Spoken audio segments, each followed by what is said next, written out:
Hi, I'm Elaine Harding. Welcome to my blog stampwithelaine.com.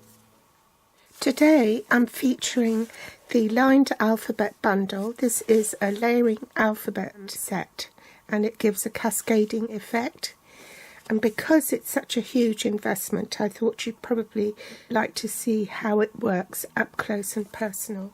The stamp set is a lined alphabet. There are 34 characters in it. It comes with some accents. In this one, there's a deal at the bottom of the C for the French, and it's a soft C, sounds like facade. And there's the German graphene, which is a double S, and it's a sharp S. So that's an exclamation mark and some punctuation marks as well. So you understand why it's such a huge investment, because there are 34 dies in it as well.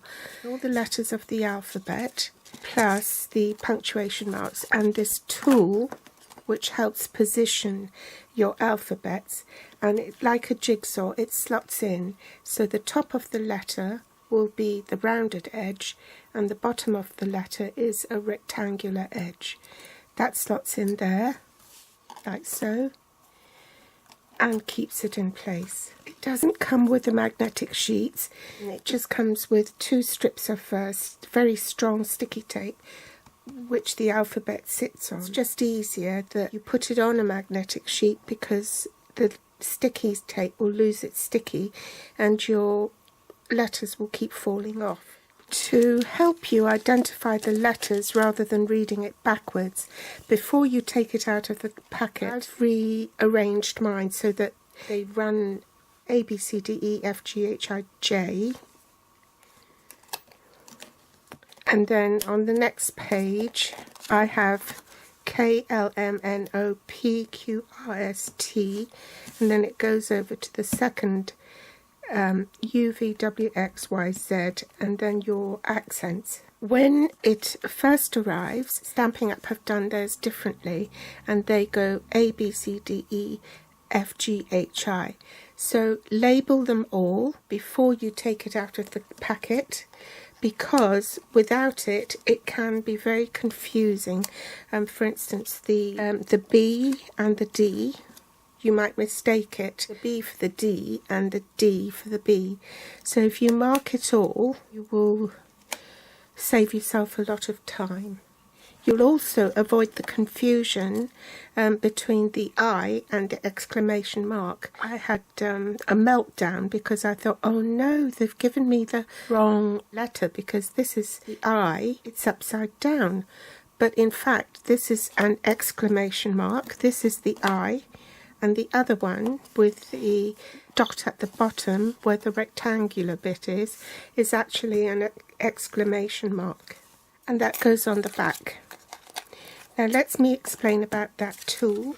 Normally you would run it through this way. Stampin' Up recommends that you do it this way. You can see these little slots here. They are paper guides for the various markets. Depends whether you are in the European or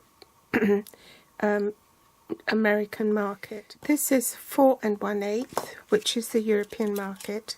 So you put your die so that it aligns with the top edge of your cardstock, and then you use these guides here to line up your paper exactly, like so.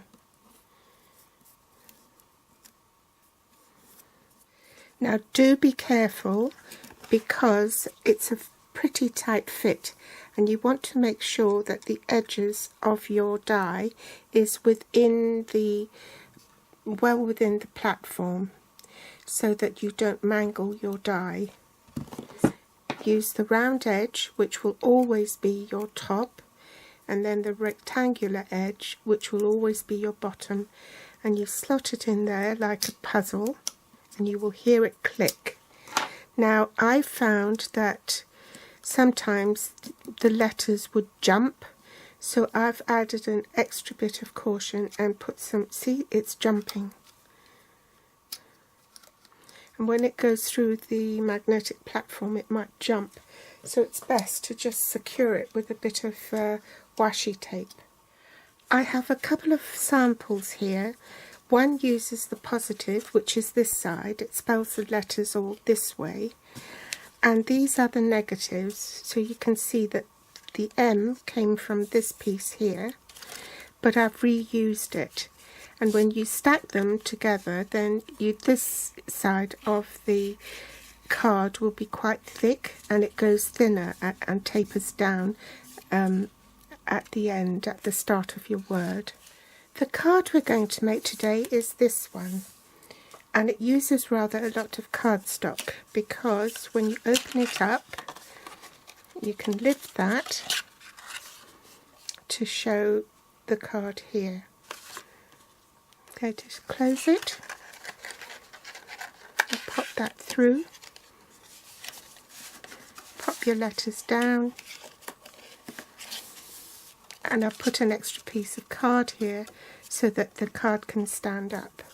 So let's gather the supplies. You'll need the lined alphabet bundle, Dragonfly Dreams, and the detailed Dragonfly Thinlit dies. That's on page 138 in the new annual catalogue, and the dies are on page 217 here.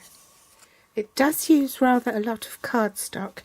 In fact, you need one in Blueberry Bushel and one in Coastal Cabana, both cut at 4 1/8 by 11.5 inches. With the long side on top, you score at 5 3/4 inches, which is 14.6 centimeters. You need extra Blueberry Bushel cardstock for the flaps on here, 4 1/4 by 5 3/4.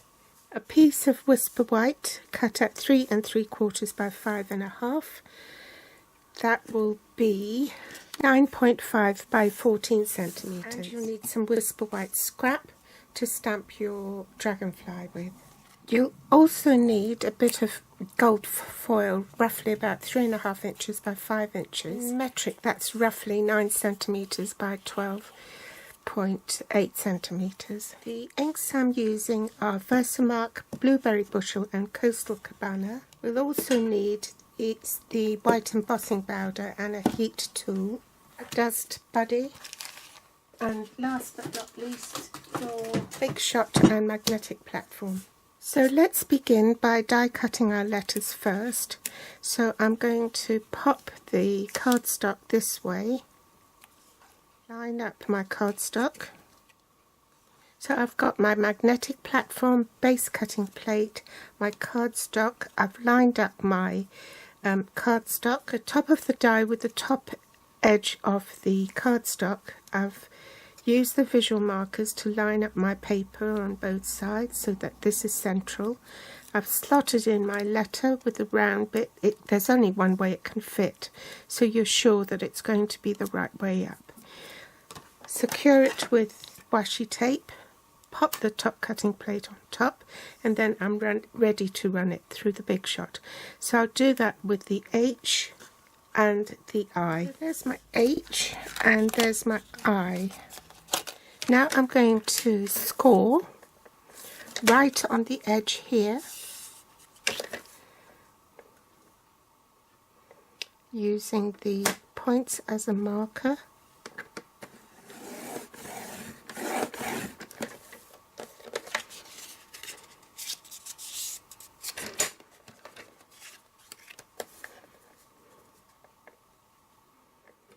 I'm getting the point there and the point there lined up in the groove.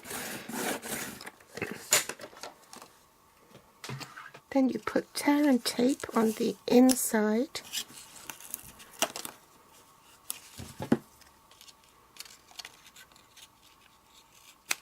And cut off the surplus.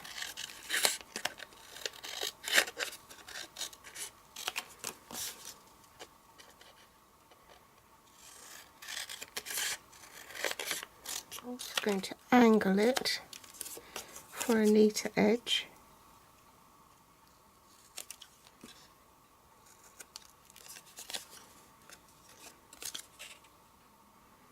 Now you'll notice that the right way up of the eye is really from the fold would be on the left, but I want the fold to be on the right. So you can do it with the letter I because it's the same either side. Okay, bring my foam mat in and I'm going to do a bit of stamping before I attach it to the card. Embossing buddy, Versamark ink, and I'm going to stamp H first, followed by the I. White embossing powder,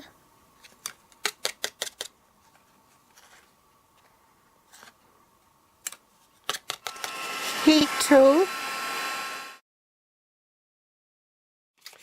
attach it to the card base,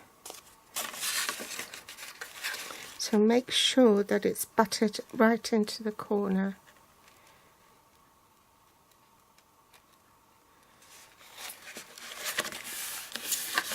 Like so.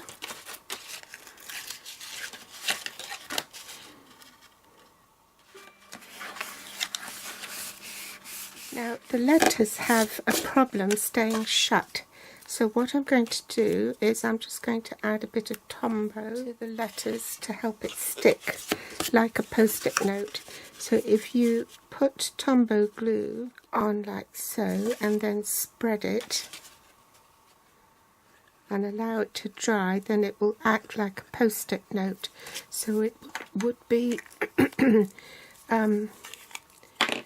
semi-permanent. So I'm just going to spread the glue so there's more even distribution and allow it to dry.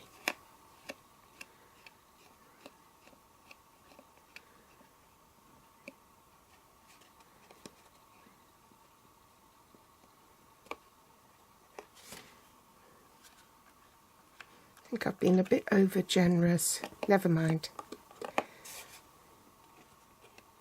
This is tacky now, so it's dry enough.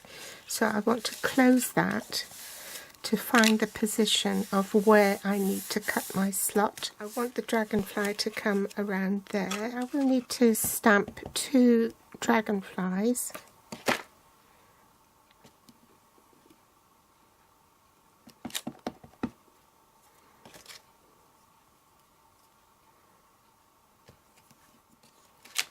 If you want more strength in your dragonfly, you could stamp another one or just die cut another one to adhere to the back of that to make it more sturdy. You'll need to go and die cut those. So magnetic platform, base cutting plate, cardstock, die with the cutting edge face down, top cutting plate, and then I'm ready to run it through the big shot. So I'll do that off camera and I'll be back. This one will bend backwards, and that's the to stand your card up. And then you adhere this one to the front of the card, like so. So you have to make a slot, cut a slot in this section here for your dragonfly. So in order to do that, let's mark where the dragonfly will go. So I want it to overlap the flaps here. I'm going to make a pencil mark here where the head is and underneath the wings, so to about there. So it's the 1, 2, 3 and the third dot here. So bring in my trimmer, line up the cardstock so that the line is parallel with the groove, and then just cut along the guidelines, then move it over a little bit, about 1/4 of an inch, and cut again. Use a pair of snips to cut that off and rub off the pencil marks. Just make sure that the dragonfly will go through. A bit of stamping for the inside of the card. Switching ink pads from Coastal Cabana to Blueberry Bushel.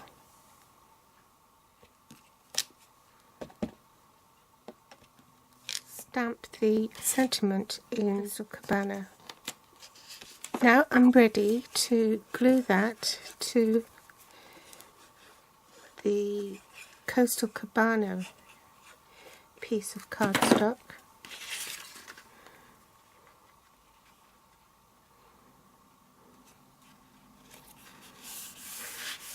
And then glue that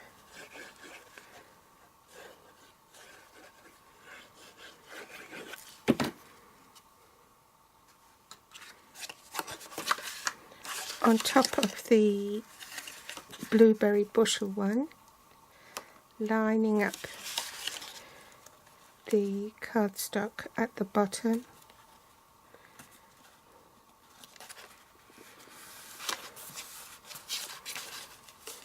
I've decided to stamp a third dragonfly to give it a bit more stability.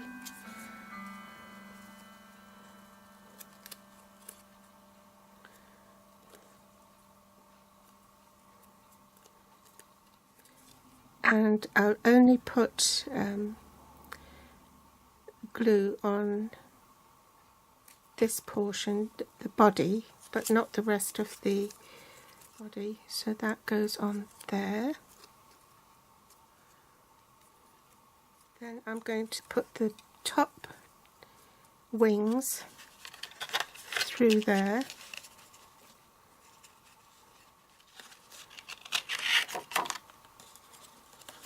And hold it down so that the position doesn't move.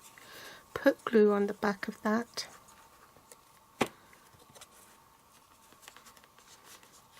Pin it down. Swap wings.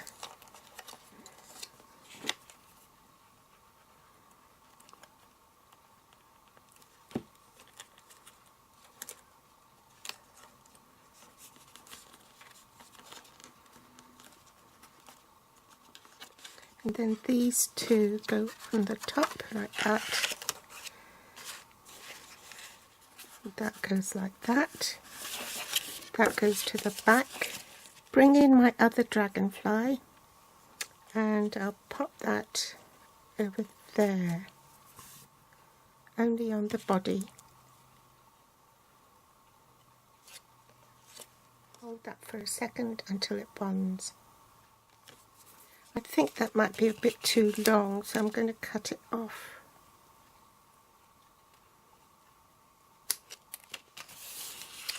So there you have it. I hope you've enjoyed today's tutorial. If you do, then do give me a thumbs up. I'd be ever so grateful. If you haven't subscribed yet, please press the subscribe button, share on Facebook, and my grateful thanks if you do. If you're watching from YouTube, you'll find the list of supplies I use below this video in the Show More section with direct links to my online store. They'll also be listed on my blog at blog.stampwithelaine.com. You can find me on Facebook, Pinterest or Instagram. Thanks for watching, and I'll be back soon. Bye!